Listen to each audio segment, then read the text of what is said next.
So there's a story about a pregnant lioness, and she finds herself out on a kill, to make a kill. And as she goes and pounces on a gazelle in her kill, she starts to spontaneously go into labor with the birth of her newborn lion.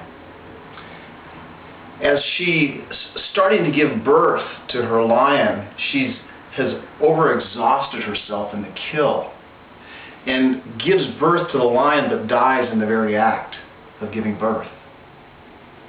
The small lion cub comes crawling on the mother and really seeking its nurturing, and continues to try to get its mother's attention.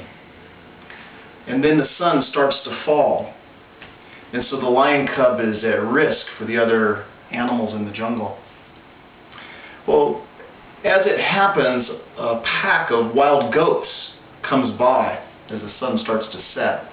And the goats intuitively get a sense that something's going on over there, and so they go to check. And the lion cub is adopted or taken in by the goats and runs off into the forest with the goats. And the goats feed the lion cub with their goat milk. And the goat is really reared, or the lion cub is reared by these goats.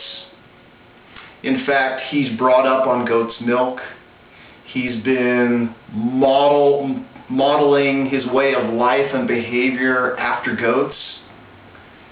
And as he grows up and he gets bigger and bigger and bigger, he acts like a goat, walks like a goat, thinks like a goat. For all intents and purposes, you'd think he's a goat. In fact, he thinks he's a goat. Well, one day, a gruffy old lion comes and is bewildered by what he sees. He sees this full-grown lion now with this herd of goat. And he rubs his eyes again in disbelief of what he's seeing. Because goats are wonderful delicacies for the lions. And so he goes and he approaches the herd of goat, and all the goats scatter, and he's left there standing, bewildered about what's happening. And the old lion says, "Son, don't you know who you are?" And he says, "What do you mean? I'm a goat." And he says, "You're a lion, you're not a goat."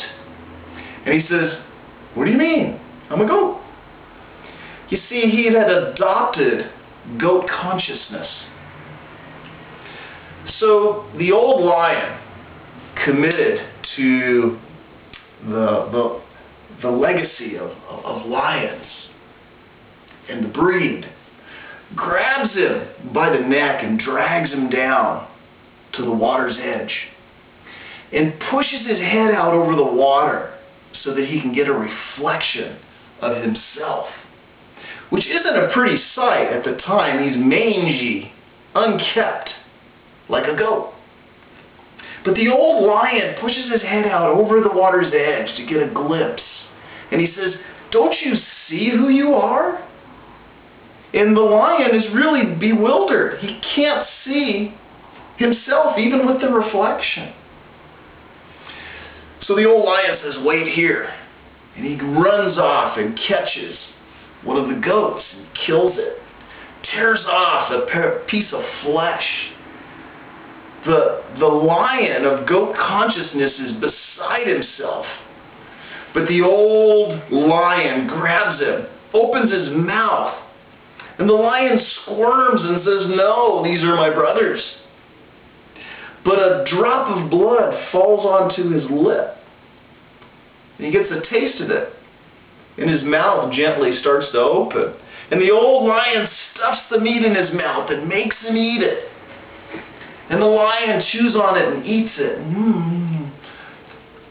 And eats it with a state of confusion, because something is starting to awaken in him. And the old lion says, "Now you know who you are?" And there's still this perplexed look on his face, but you can see the awakening beginning to happen. So he grabs another piece of meat and throws it into his mouth. This time he starts chewing with vigor as the awakening starts to occur. And he grabs off another piece and throws it into his mouth. This time as he eats it, the lion belts out a roar for the very first time. And in that moment knows who he is. He's a lion and not a goat. So many of us are living in goat consciousness. We have forgotten who we are.